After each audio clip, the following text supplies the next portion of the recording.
Welcome to the Health by Haven podcast. I'm your host, Haven Quinlan. If you're a multi-passionate wellness enthusiast, then you're in the right place. I'm obsessed with learning as much as I can about the wellness world, and I want to share that with you. Each episode will dive into various aspects of health and wellness through inspiring and informative guest interviews with some solo episodes thrown in. Tune in for all things health, and let's have some fun, shall we? Feeling overwhelmed, exhausted, or out of balance despite doing all the right things? Foundation of Stone Pediatric and Perinatal Family Chiropractic in Knoxville, Tennessee focuses on nervous system-based care for women, moms-to-be, and families. Learn more at tnkidschiro.com. Rebekah, thank you for joining us again on the Health by Haven podcast. This is episode 2 of our Element series. So for anyone listening, we did episode 1 in the fall, and that was on the metal element. So I would definitely recommend going back to listen to that one as well. But today is our winter episode, and I'm going to pass the mic over to Rebekah. Awesome. Thank you so much, Haven, for having me again. Yeah, so this is the second of our 5 series about the different elements in Chinese medicine as a whole. And so, like a little brief recap of Chinese medicine is a whole working system, a whole medicine system. As we're learning it, we break it down into what we call 5 elements.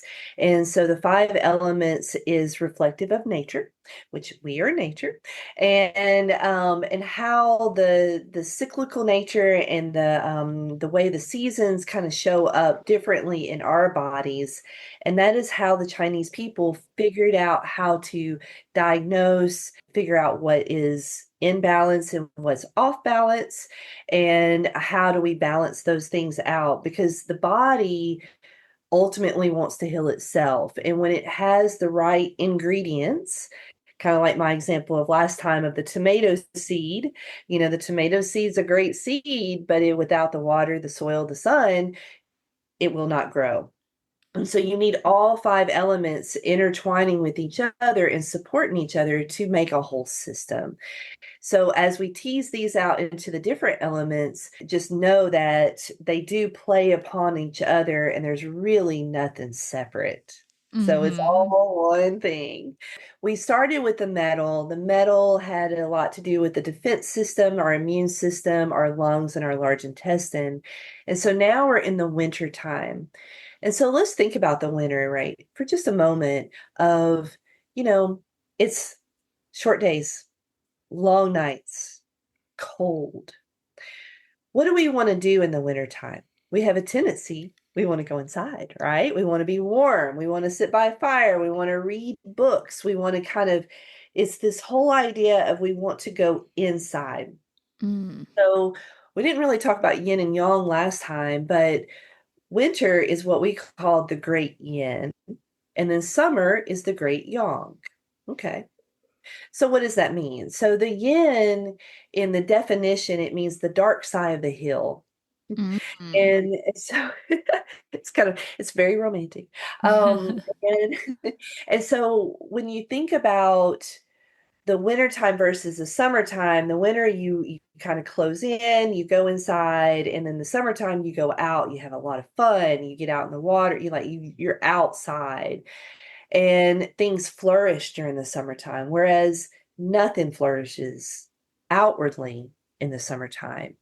But inwardly, there's a lot of stuff happening, so the ground is starting to heal from the summer. It's starting to gather its nutrients. It's going down and inward, as we do with ourselves. And so the great yin is a time to reflect. It's a time to meditate.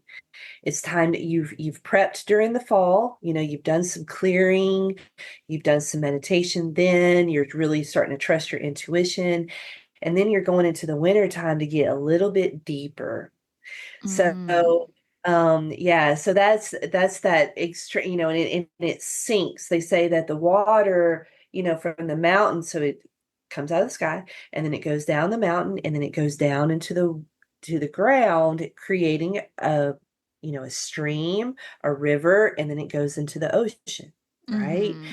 And so they figured out this is the water system. Now we know that, or most of us know that our bodies are 70% water. Yeah. So that's a big deal. And so the majority of our body is liquid and water-ish. And so the way we think about it is that the kidneys and the bladder are of the water system. Well, that Mm. kind of makes sense, right? You drink water, you pee out, right?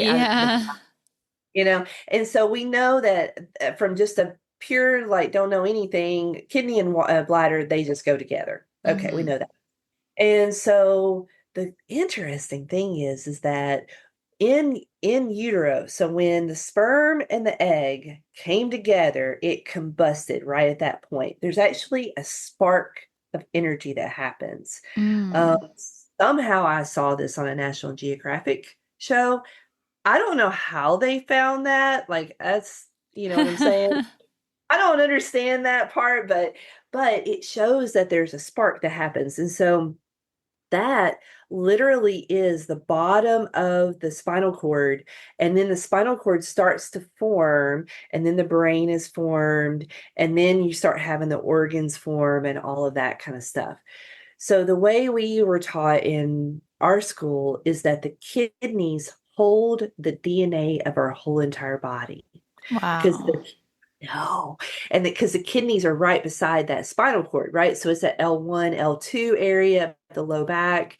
And so the big things with the water phase is all about regulation of temperature, regulation of sleep cycles, wake cycles, menses, any kind of cyclical thing that we have in our bodies that we do every single day.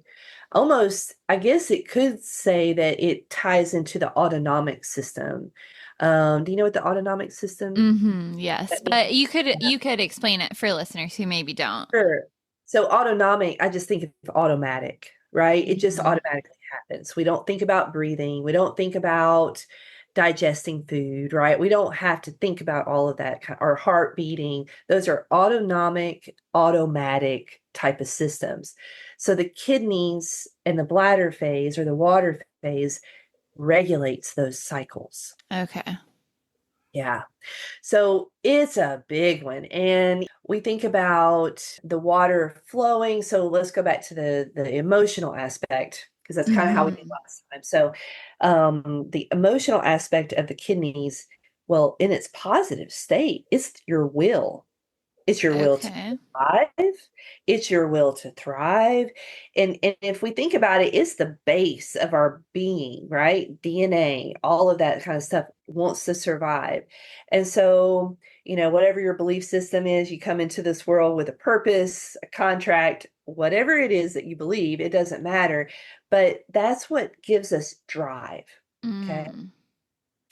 And then the bladder aspect is primarily, it is our cooling system. It helps keep our that 97.8 or whatever, 98.6, sorry. Mm-hmm. Um, I'm 97.8. I run a little colder, but 98.6, right? And that's the regulation. And we know if it's 99.9, well, then that's a fever. That's what they call a fever. Mm. And then in the other below. So there's this fine line, right? And so we see the water phase, the kidneys and the bladder, as huge regulators for the central nervous system. Mm. So that's big, right? So that's up to, Yeah. it has to do with our actual brain and its function. And I want to use this example because this is one that a lot of people know, but a lot of people don't might as well.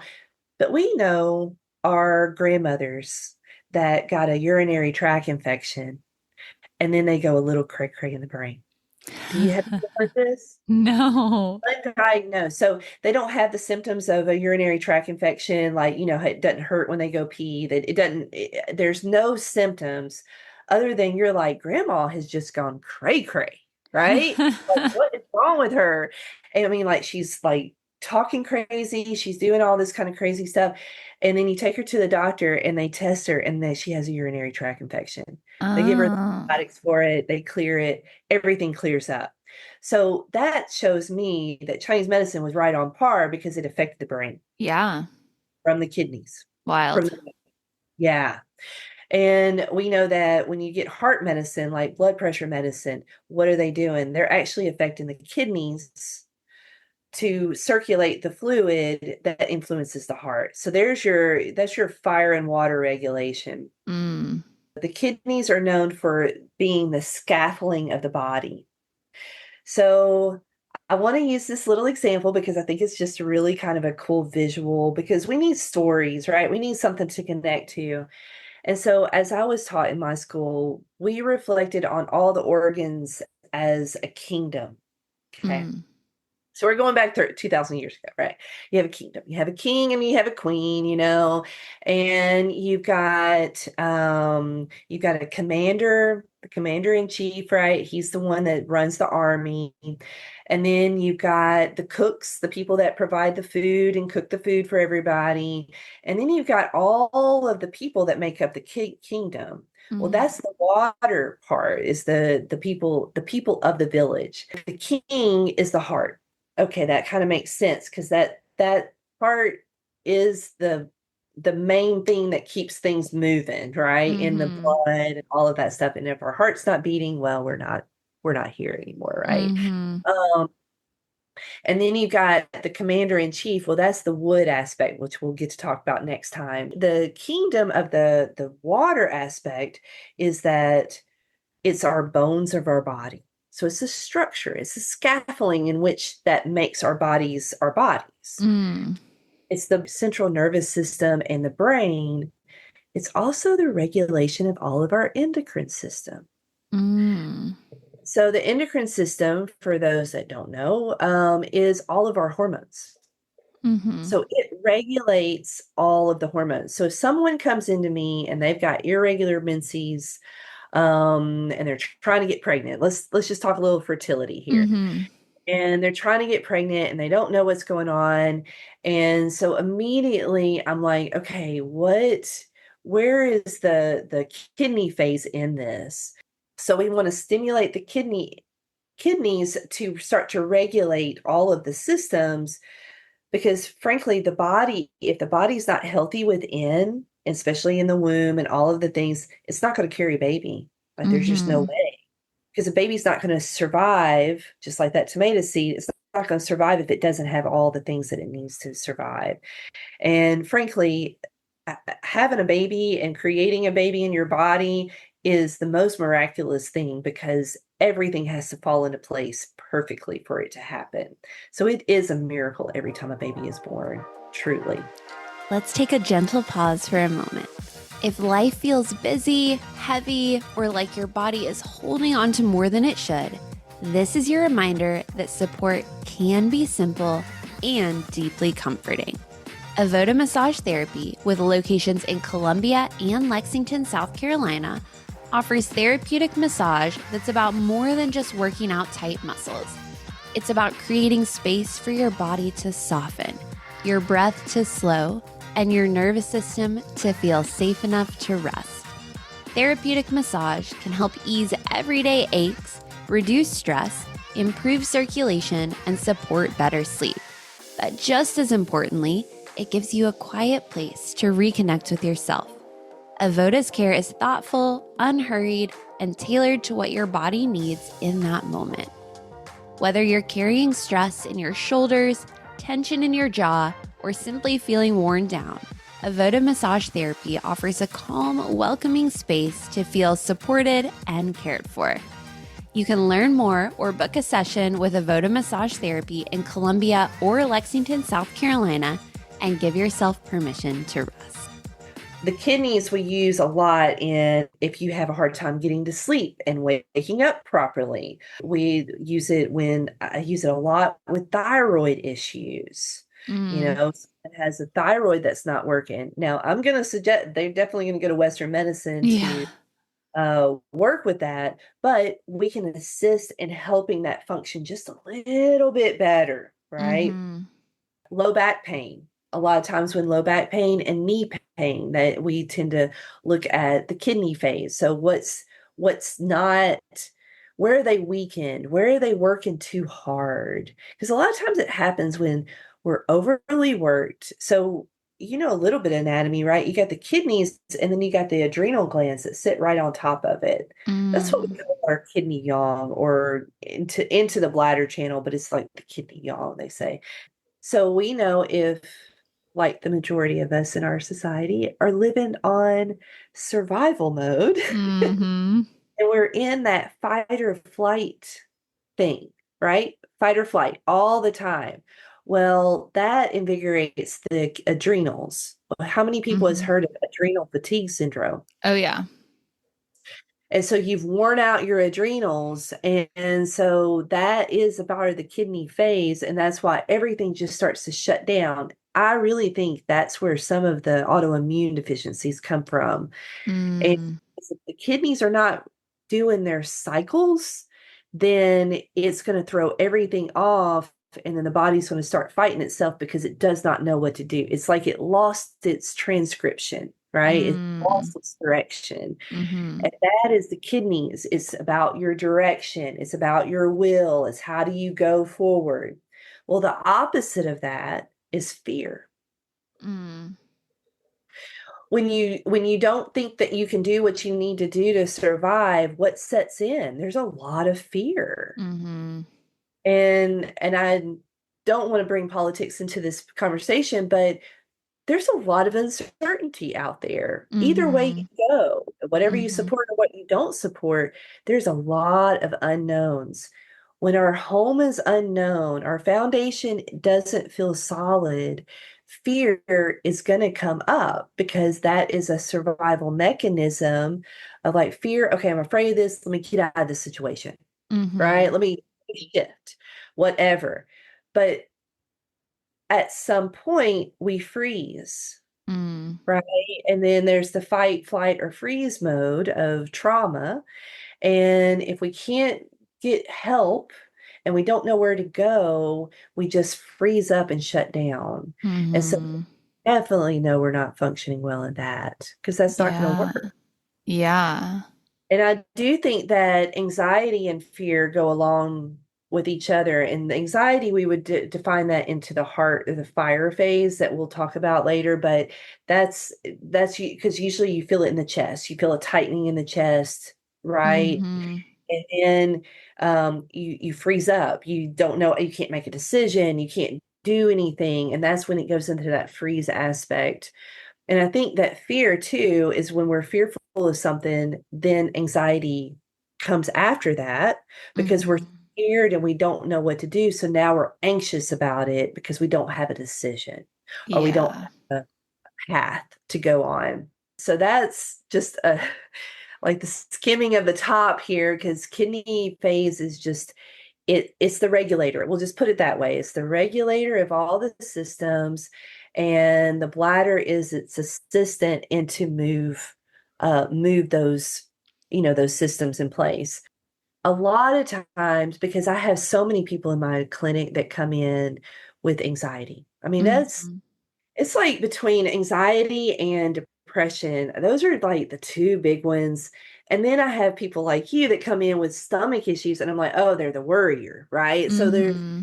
So those are kind of your three big ones. Grief, it's kind of like it comes and goes, right? Because we grieve for a little while and then we let go. And Mm-hmm. if you've ever had a lot, like a big grief, you know how this it just kind of like smacks you in the face. You'll see somebody that looks like your loved one, or something will remind you of them, and it'll just hit you pretty hard. And then you just kind of be sad for a little bit, and then it just kind of passes, right? Mm-hmm. But when it comes to depression and anxiety and fear-based feeling, those tend to linger on and a little bit harder to work with. So if somebody comes into my clinic, a lot of times that anxiety kind of comes up. So I use the bladder channel actually to clear that heat.